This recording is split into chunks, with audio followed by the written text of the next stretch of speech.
Hey, I'm Ryan Reynolds. Recently, I asked Mint Mobile's legal team if big wireless companies are allowed to raise prices due to inflation. They said yes. And then when I asked if raising prices technically violates those onerous two-year contracts, they said, "What the f*** are you talking about, you insane Hollywood ass?" So to recap, we're cutting the price of Mint Unlimited from $30 a month to just $15 a month. Give it a try at mintmobile.com/switch. $45 upfront payment equivalent to $15 per month. New customers on first 3-month plan only. Taxes and fees extra. Speed slower above 40 gigabytes. See details. Is it called the Lone Ranger because just one person saw it? Answer me this, will this final demand go away if I just ignore it? Answer me this, Helen and Ollie, answer me this. Unfortunately, since last week's episode, nobody has been in touch to offer a magical solution to John and Wrexham's extremely complicated relationship/family problem. Yeah, it's almost as if it was a highly unusual and complex situation that couldn't be resolved quickly in a comedy manner. I just don't believe those exist, Ollie. But people have been in touch with their own relationship problems. Hooray! Yeah, good, yeah. It's food and drink to us, isn't it? Yes, we do find your misery delicious and nutritious. I'm ready to sup. Well, Ollie, nosh on this question from Stephen in Bristol, who says, I've been with my girlfriend for nearly 2 years, but I've recently come to the decision that I want to break up. Well, it's good that you're telling us first, Stephen. Yes. I do still like her Good. and enjoy her company, but no more than that. My initial passion has faded, and I think it's unfair to keep hoping that deeper feelings will develop when I'm fairly certain that they will not. God, how times have changed, Helen. You know, in the past it would have been, does she have childbearing hips? That was the only question. Can her father pay the dowry? Now it's... Are her goats good? Now it's, has my initial passion remained at the level it was before we'd had sexual union? That's maybe an unrealistic expectation. We have such high ideals, Ollie. Exactly. But if you know deep down something's not working, then I think you have to acknowledge it. I think that's right. And I suppose I'm not proposing a return to the old ways. I'm just saying times have changed. I mean, I think it's good that people can say 2 years into a relationship rather than 50 years into a marriage. Yes. Not sure. Yeah. I think that's good. Rather than 50 years' time, I hate you, and I've hated the last 50 years every minute. I've wasted the one chance at life I'm going to have. Yeah. And every time I look at my own children, I see your face. Sometimes the inkling I get from conversations with my mother. Anyway, Stephen says, I've just returned from a 3-week work trip abroad, during which time my girlfriend was house-sitting for me and looking after my cat. As far as I can tell, my girlfriend does not want to break up and is not yet aware that I do. So, Ollie, answer me this. How long is it reasonable to wait after getting home before having the dreaded breakup conversation in order that she doesn't feel that I callously used her for her cat feeding skills, even though this actually is the case, as I would have had very few other options for said cat. What about a cattery, Stephen, for God's sake? Yeah, but those are very expensive, Helen, and I know I've just splurged £300 on a cattery for Coco whilst we were moving house. But what price? Emotional expense? I think the cat sitting's actually a red herring anyway. Yes, she's done it now. She can't take that back. It's not one where you have to wait to sugarcoat this. It's one where you can just come out and say it. It's not ideal, but no time is ideal. No. And in a way, it's slightly more ideal to do it as you come back from time abroad. Saying, I've had time to think about the status of our relationship, and I think it's not being fair to you to insinuate that I think we should still be together. Because it's natural, isn't it, that when you spend time apart, you spend more time analysing, in a kind of truer way, I guess, what your feelings are. They're not stymied by how you see that person on a daily basis. Yeah, and how they keep away the existential loneliness just by being in the same room as you. Although, of course, the flip side of that is, let's be honest, you're probably going to come back after 3 weeks abroad, and more than likely you're going to have sex pretty much instantly. At almost no other time in a relationship are you more guaranteed to have instant sex upon seeing each other than when you've just been away for 3 weeks. So I think the problem is, then you can't do it in the pillow talk. You can't at that point go, yeah, I've had some time to think about our relationship.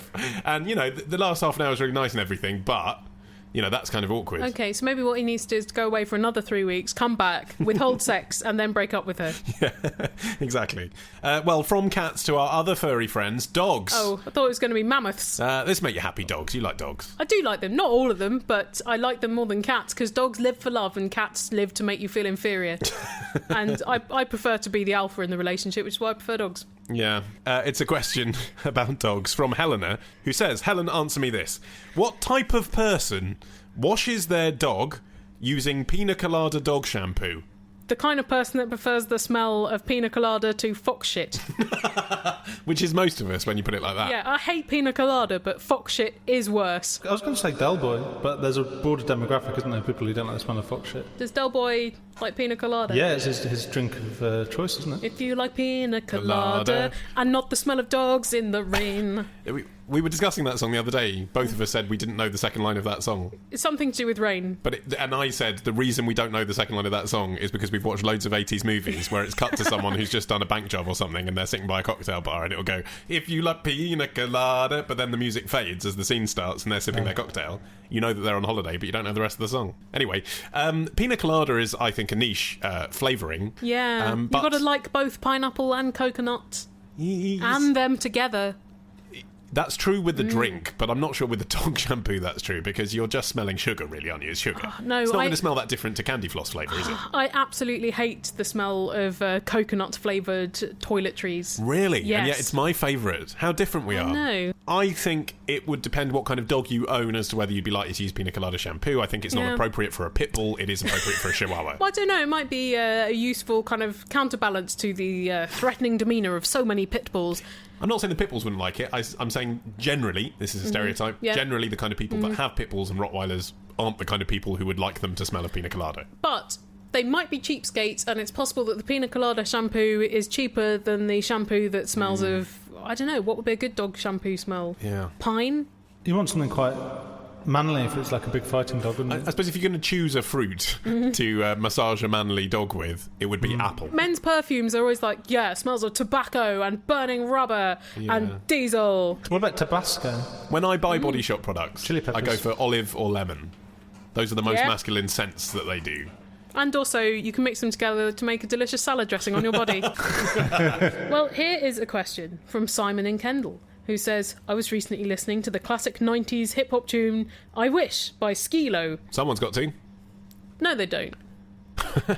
Well, They don't, do they? It's not like if no one's listening to I Wish by Skee-Lo, everyone dies. It's not like you need to keep a constant vigil. I suppose I was reflecting there my sympathy for Skee-Lo as an artist who presumably only makes royalties from airplay of that song. If no one does, he can't pay his rent. Poor Skee-Lo. Yeah. I like that song. Well, Simon in Kendal says, as a single man who is just 5 feet 6 inches tall and not very good at sports, I can identify with the lyrics of the song, I wish I was a little bit taller, I wish I was a baller, I wish I had a girl who looked good, I would call her. Yes, although it is always nice to call your girl even if she's not conventionally attractive. She may have other features that you like. And in any case, in the 90s there wasn't video calling. However, says Simon, it is the next line that confuses me. I wish I had a rabbit in a hat with a bat.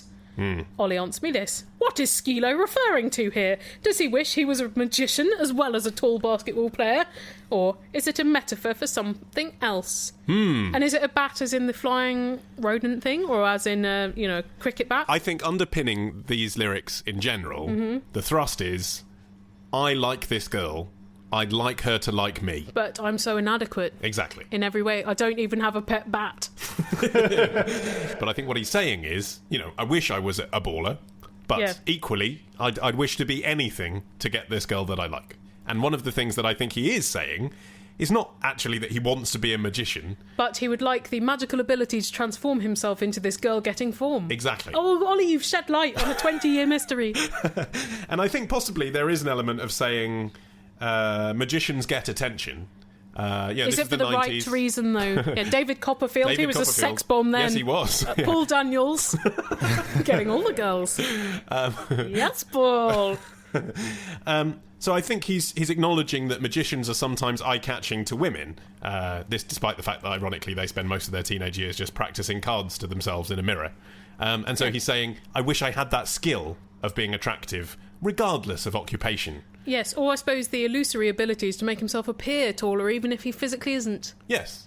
Yeah, I think you're right about the content, but you're ignoring the form. I think rap is a primarily improvisation to read. Yes. So he's probably I wish I was a little bit taller, I wish I was a baller. So it's actually him brainstorming about what things he could do to attract this girl, and they're the first things that come into his head. Well, what makes it compelling is its spontaneity. It's a direct line to his subconscious. There's no filtering going on at that stage. And because of that process of the creation of rap, Martin, I think that's why we end up with Rabbit in a hat with a bat. Yes, Yeah. rhymes. Bats don't normally accompany rabbits. But there's a sporting link, isn't there? Well, because you use bats in Baseball baseball. bat, Yeah, assuming we are talking about sports bats. Well, not it works both ways, doesn't animal it? bats. Yet, despite the fact that this could indeed have been improvised and really only exists because the rhyme is quite satisfying, nonetheless, people have analysed this online, and people seem determined to find quite an unflattering implication to what he's saying. Oh no, not Skee-Lo. This is, I think, the most inventive opinion that I've seen. Okay. Bat is a reference to Bacardi, as in the Bacardi bat. What? I wish I had a rabbit in a hat with a bottle of Bacardi. That's stupid. It gets nastier. Rabbit in a hat means a magic trick, referring to a prostitute or whore, someone who turns tricks. Basically, That's he very wants a hoe and some booze.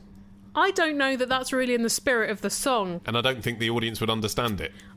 No, it's too elusive, isn't it? And he's being very direct. I wish I was a little bit taller. Yeah. I'm short, I'd like to be taller. Yeah. Why would he say bat when he could just say, I wish I also had a bottle of Bacardi? Yeah. If that's what you want and you get a bat, then you're going to be sorely disappointed. If you wanted to prostitute and a bottle of Bacardi, he could just pay for it. But he wants to attract women by his own Yes. charms and by his catching of the eye. I think there's a reasonable chance that Skee-Lo, or one of his many associates, is listening and he could get in touch to shed some light upon what he was on about. It's almost inevitable that if Skee-Lo listens to podcasts, he listens to this one. Yeah, well, what else is he up to? No, really, what is he up to at the moment? If you've got a question, email your question to answermethispodcast@googlemail.com. Answermethispodcast@googlemail.com. Answermethispodcast@googlemail.com. Answermethispodcast@googlemail.com. So, retrospectors, what historical events are we ticking off on this week's run of Today in History? On Monday, the anniversary of the day Ozzy Osbourne and a bat came face to face on stage. On Tuesday, we go back to the future with a potted history of the DeLorean. On Wednesday, why is the Pope guarded by those guys in floofy hats? On Thursday, how the Rock and Roll Hall of Fame ended up in Cleveland. And on Friday, was Henry VIII really an asshole, or was it just the result of a jousting accident? We discuss this and more on Today in History with the Retrospectors. 10 minutes each weekday, wherever you get your podcasts. Now, if we are all to take a look at our Helen Zaltzman pie charts, which we all keep, if you are to analyse how Helen spends her time, a decent slice of that pie would probably be... Watching Twin Peaks on Love Film. Oh, you can do that too, listeners. AnswerMeThisPodcast.com/lovefilm. Throw some cash our way. Yeah, and throw some weirdness your way. But anyway, I wasn't going to say that. I was going to say a decent proportion of your time, Helen, is, as we all know, spent doing handicrafts. That's the thing that you like doing, isn't it? I do like doing it, Ollie. And this is a question of handicrafts from Ellie from California. Right. Who says, every year when I ask my mum, and because she's American, she spelt it mom, what she wants for her birthday... As she spelt that birthday. She has. Her answer is always something you've made. How old are you, Ellie? 4? At 21, Oh. I feel it is embarrassing for me to still be giving her badly knitted scarves or lumpy hand-sewn pillows. Why did you have to graduate from the macaroni collage? I used to love doing those. I'd forgotten all about those till you just said it. It was the satisfaction of just gluing a piece of paper and then chucking pasta at it. And that's lentils. art. Yeah. And spraying it all silver. Who came up with that idea? It's such a mental idea, It's a isn't it? horrible waste of food. Yeah, but is it a waste when it keeps children out of your way? Well, couldn't you give them something inedible? Like some fluff off the carpet? Well, to a lot of people, lentils and dried kidney beans are inedible, Martin. Well, maybe in the 80s, yes. But things have moved on. Homemade gifts, continues Ellie, are lovely if they're made by someone skilled. I've never been very artistic or crafty, and even my best efforts tend not to turn out very well. I wonder if Ellie's mother is actually aware of this fact. She ought to be after 21 years of shit gifts. And is actually desperately hoping that she'll improve through practice. Or maybe you're better than you think you are, you just don't enjoy it. Maybe your mum genuinely likes your output. Maybe she just can't let go of the adorable phase where your child comes home with like a bird's nest made out of old tights and sticks. Yeah, and actually I do sort of understand the attraction to that period because my mum's got a load of crap that I made when I was a kid, like... There's a clay, but you know when you first use clay and just the excitement of moulding something and putting it in the kiln is so incredible that you sort of don't realise that form and function have to be part of the design process. Yeah, my mum's still got a clay man with a big beard that's got like pigs nesting in the beard that I made. Well, that sounds brilliant. It's It sounds not, like though. you're an early handicraft genius showing signs of your potential straight away. It's madness, Ollie. It's madness. Why do you have pigs in your beard? God. Mine is ostensibly a sheep, but really it's just an oval that I put in the kiln. It's a Julian Opie sheep. You were ahead of your time. Yeah. Anyway, Ellie continues. My mum has saved every crappy thing I've ever made her. Aww. And I know handmade gifts from me are very dear to her. Aww. When in the past I've tried to explain that I felt too old to give her such gifts, she seemed hurt. So, Helen, answer me this. Am I doomed to make her ugly homemade gifts for the rest of my adult life? Or is there a way to transition to more grown-up gifts without hurting her feelings? And if you do feel that I should continue giving her handmade gifts, can you suggest some things that would require minimal talent or skill? Well, the macaroni collage. I think maybe you introduce a transitionary period. So start buying her gifts, but include, for a few gift rounds, a few Christmases and birthdays, some ever smaller token of homemadeness. Yes. So, like, maybe now you make a crappy brooch, but maybe in a year it's just a card. By the time you're 50, Ellie, it's just a gift tag, isn't it? Also, you could soften the blow, Ellie, by giving her something that is handmade, just not by you. Yeah. Well, Go on Etsy and get her something that's a bit crafty. I was going to say, so obviously not being interested in homemade things particularly, I've never been on Etsy, but is that essentially the same as those sites where you can pay a professional chef to deliver food round to your house and then pretend that you cooked it at a dinner party? Yeah, I mean, there's lots of properly professionally made stuff on Etsy, but if you're looking for something that does look like you've made it, there's the air there's of also homemade. that. Homemade by someone else. Like Gita's chutney. That claims to be homemade, yet we all know it's mass-produced. It's in Tesco. Maybe one way to get you to enjoy more the crafting is you could go to one of these like classes where you and a bunch of your friends sit in a library for 2 hours and make something whilst you're all drinking Prosecco. Yeah. That maybe will make you feel a bit less like this is a burden, Yeah. and more just like an activity, and you can offload the results onto your mum. But with all these things, they then become more social than they do related to the product coming out the end of it, don't they? Yeah. Well, maybe that is what your mum is going to have to accept, that you prefer the society of others to making. Yeah. Nearly everything I make, craft-wise, is for gifts, and I don't really have any of the stuff I make at home.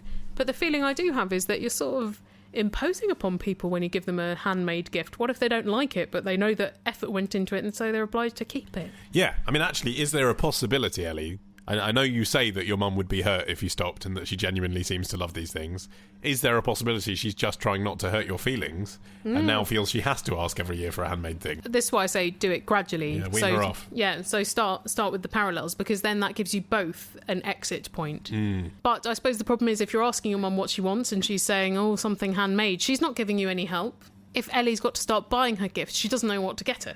Right, yeah. Because her mother is no help on that score. Maybe a box to keep the handmade things in she's made before. Maybe a book of shit your mother can crochet. The last time I made something for my mother was in around about, I would say, 1994. And the previous year, she'd asked my father to get her a Johnny Depp calendar. And a good time to get it. Well, her birthday's New Year's Eve, so it's an ideal time to get it. Yeah, but I mean also... In the era of Depp prettiness, yes. Before he started looking like a dream catcher. Yes, that's quite right. So I thought I'd make her a sort of hunky men calendar. That's a good present. But not being particularly interested in hunky men, I only had the resources at my disposal, which was my subscription to Lookin'. Right, what was Lookin'? Well, Lookin' was a sort of preteen magazine that I subscribed to, but really it was probably skewing a bit more girl than boy. I sort of didn't really make the distinction in my mind between sort of beefcake type men that my mum was interested in. Like in that era, I suppose Dean Cain was the classic beefcake. Indeed. I didn't really make the distinction between that and the kind of men that were being pushed towards preteen girls in Mark Lookin'. Owen. So yes, right. I made her a calendar that Dean was Cain versus Mark Owen. Almost exclusively Mark Owen and Sean Maguire.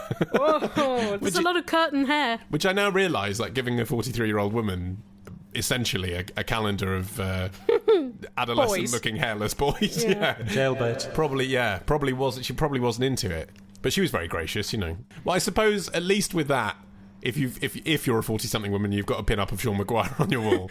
At least you can say, well, look, my son made it. You can see it's got felt tip on it. Yeah. I didn't buy this. And in a way, it could be a good get-out. And also, you only have to keep it for a year. Yes, because it's a calendar. So maybe, Ellie, what you need to do is make things that have this obvious expiry date.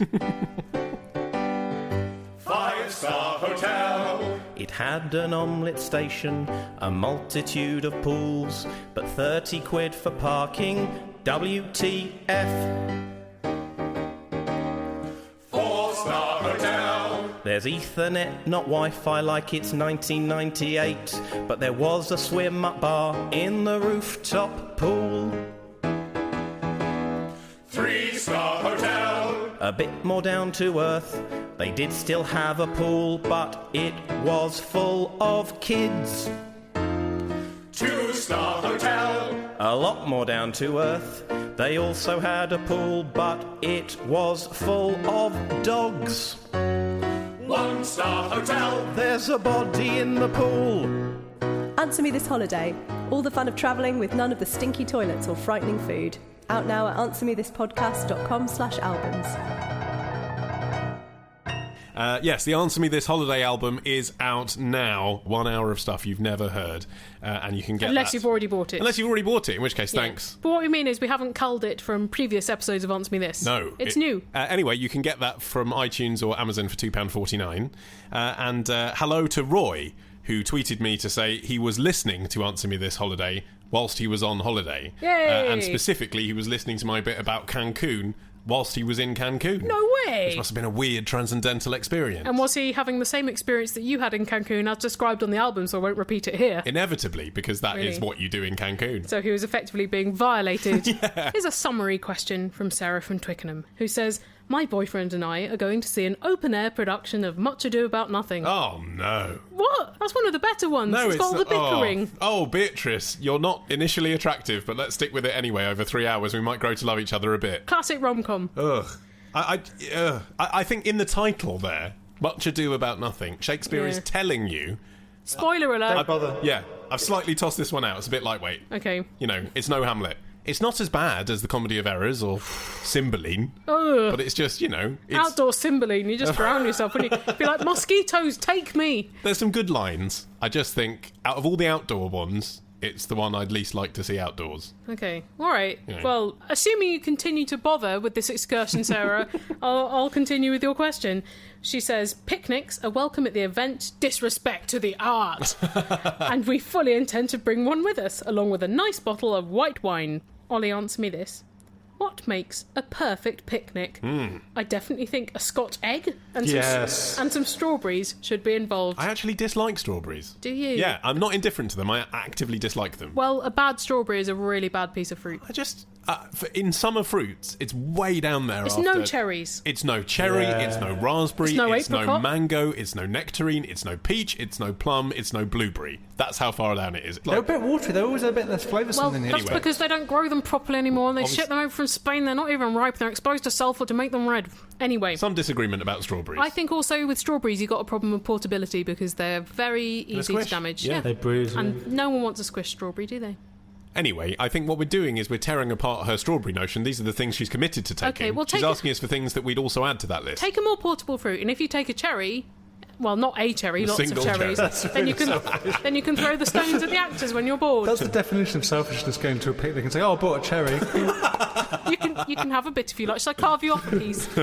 I think really that it's hard to beat a very simple picnic where you've just got some very nice cheese and some very nice bread. Although I actually have a real potent nostalgia for chicken legs at a picnic because I was a massive fan of the Cosgrove Hall adaptation of The Wind in the Willows. And there's a scene where Molly and Ratty have a picnic in that, where even though it's an animatronic chicken thigh, it just looks so tasty, and it's right there in my subconscious. Oh, that is one of the all-time great picnics of literature. Yes, it is. / claymation. An essential to take on a picnic isn't even a foodstuff, it's a knife. You go on many picnics where no one's got a knife and no one's got a corkscrew. And actually a bin. Something to put the rubbish in. People don't think about that. You can use the bag that you brought the picnic stuff in, but then if you want to salvage some and take it home, you don't want that mixed up with the rubbish, so bring a separate bag for the rubbish. Yeah. Very important. Yeah. Although generally I do prefer... I know this is disgusting and first world of me. I do prefer to eat everything at the picnic and just throw it all away at the end, whatever's left. I don't really like saving stuff over because it gets a bit picnic fucked, doesn't it? There's a bit of grass in it. That's sort of slightly crispy hummus. When mayonnaise... and when mayonnaise is fizzy. Yeah. I think also if she's going to be outside, she has to take food that is not going to attract insects, because I've been to Outdoor Shakespeare and my abiding memory is just coming back with 30 insect bites. I weirdly sort of feel slightly disrespectful towards the actors as well, even though it is a picnic event. And I know that at the Globe they ate and they threw oranges and they did chat for 5 hours during the play. But now... They also died when they were 30. Yeah, exactly. Different age now, isn't it? They didn't have the time to wait for lunch and chat. And yet it depends what the act is. For example, there's these picnic concerts by the lake at Kenwood House. Right. And I've been to a few of those, and it's normally things like Tchaikovsky and Beethoven. Loud, fireworks. Yeah. And you feel okay about it. This year, they've gone a bit rogue. They've got Michael Ball one night. That's reasonable picnic fodder. They've also got Keane and Suede. Ooh. And I was thinking, if I was Keane or Suede, okay, I'm aware I can't sell stadiums anymore, and it might be quite a nice gig to play to people in their 30s and 40s. However, it would be a bit weird to see your fans not jumping up and down at the front as they used to, but actually eating kettle chips and Waitrose. They've got an on-site Waitrose at Kenwood. They're one of the sponsors. And so it's like really kind of like quail's eggs and mozzarella balls kind of festival. Lord. And I don't know if I was... Suede used to be on heroin. What happened? And so because I'm thinking, well, if I was Suede, I'd be a bit embarrassed for myself, even though I'd like to see Suede and eat mozzarella at the same time. I kind of feel like I maybe shouldn't be doing it whilst I'm watching. Hi, it's Becky from London. Helen and Ollie and Matt and the Salmon answer me this. The hell is barley water? Like, barley's a green. Why is it in my drink? And what use is it supposed to be? Is it really good for you? Well, tea is a leaf, isn't it? What's that doing in your drink? Orange is a fruit. What's that doing in your drink? Things grow, then they go into drinks. Ice is solid water. What's it doing in there? I mean, barley seems a reasonable ingredient to put in a thing. Well, it is a bit weird. I mean, it'd be like putting a potato in your drink, although I suppose Russians do that in vodka. But exactly. I never really questioned it, but I just associate barley water with being squashed. Yeah. There's no real differences there. Well, Martin, actually, barley water seems to be quite the revelation when you look into it. It seems to be some kind of miraculous health substance. Because barley is a rich source of fibre, B vitamins, vitamin E, selenium, calcium, magnesium, iron, potassium and zinc, and dietary fibre, which assists in lowering cholesterol in the body. It's great for cardiovascular health. Your urine doesn't smell as bad. It helps maintain healthy bowels. Ugh, I don't think I'd like barley if I met it in a bar. It would be coming up to me and being like, you know, I'm not really religious, but I'm spiritual. No, that's quinoa. Oh, yeah, that is quinoa. It helps get rid of toxins from the body, and it helps prevent urinary tract infections. For pregnant women, it seems to be quite the boon in stopping them have constipation and piles and all sorts of things. Okay. So is it actually a health supplement? Is that what it's doing in the drink? Because it's often in drinks that aren't particularly healthy. I mean, squash... Well, yeah, you know, it's healthier than Coke, isn't it? But it's still water and sugar, basically. I always assumed that there was no barley and barley water, and it was some historic reason, like corned beef. There's no corn in it, but no, there was barley in it, and apparently barley has a lovely mild flavour just on its own before you add all the artificial orange flavour. So I think barley water is still the official drink of Wimbledon because it's so healthy. But really, you know, when you've been sweating on a court for 6 hours in 40-degree heat, you probably don't care what you're drinking. Well, that's right. You're drinking Roger Federer's urine. After my commute, when I find the time, I can always send a question to the question line. Inquiries are wanted, it's all part of the plan. A la Helen, or Ollie, or Martin the Stone Man. Answer me this podcast.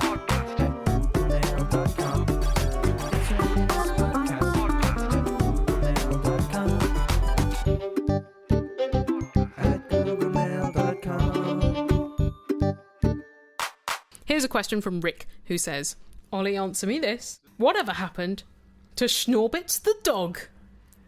Who? Yes, that's right, Martin.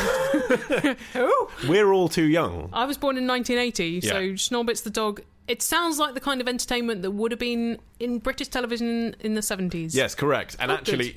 In my mind, I've just realised he's actually Spit the dog, which was Bob Carolgees' puppet.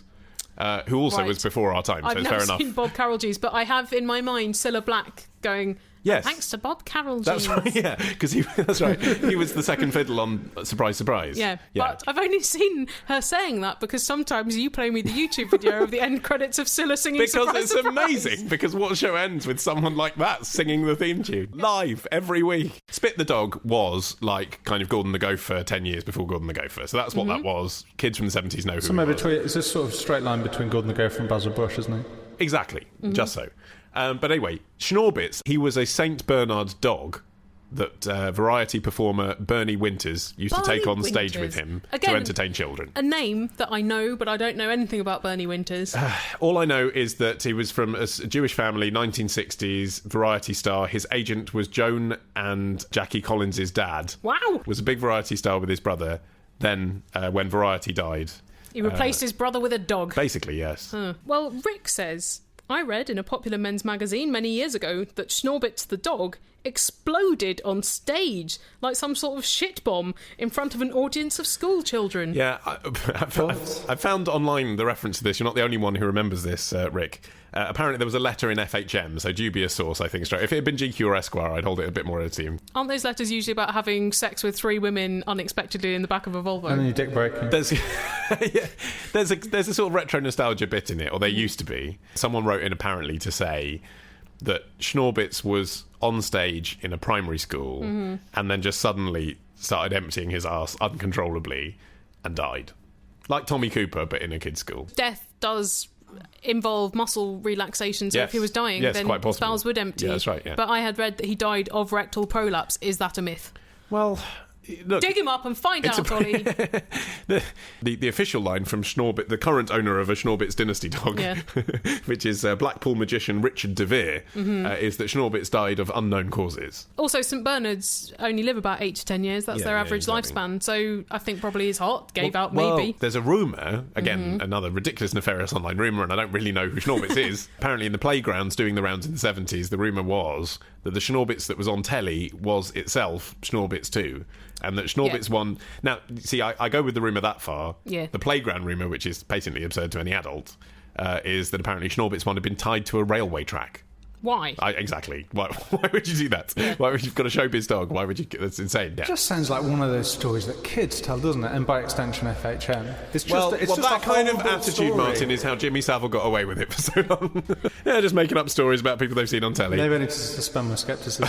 I have a Death of Schnorbitz fact that I think will be more interesting to you, Ollie Mann, than maybe listeners to this podcast. Is he my real father?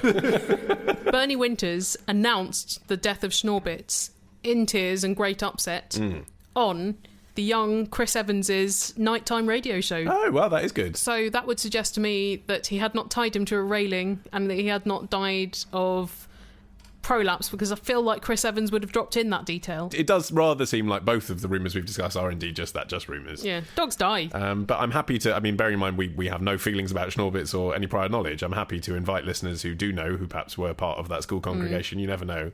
If you were there and you saw this, if you let us know. Or if you want, you could send us a question. Yeah, you can do that as well. Doesn't have to be about showbiz dogs, it can be about whatever you like. All of our contact details are on our website, AnswerMeThisPodcast.com. And also on our website, by clicking on the button that says Classic Episodes, you can buy the first 3 years' worth of the show. Yes, by classic we just mean old. Yeah. But that's like a lot of the films that come up on Turner Classic Movies. That's right, and some of those are really good, aren't they? Like Casablanca. Some of them are rubbish, like comedies with Richard Pryor. Or the film Psychopath that I watched on holiday, which was an early 60s film that, given a title like Psychopath, you would expect it to have some kind of psychological insight into the condition of psychopathy, but it was instead about a young man and his mother obsessed with dolls, so they killed people and they left a doll next to their victim that looked like the victim. There was no twist. The thing is, if there's a film with some people who have a creepy obsession with dolls, then you're pretty sure that they are the psychopath in question. Anyway, some of our episodes are as good as that. Some of them are a bit more like Marnie or that era. Yeah. They're all as good in comparative podcast terms as early Hitchcock. Anyway, it's hours of entertainment, and you support our podcast by buying them, so thanks very much. Thank you. Yes, in advance. And thank you very much in advance for returning next week for Answer Me This 265. See you then. Bye!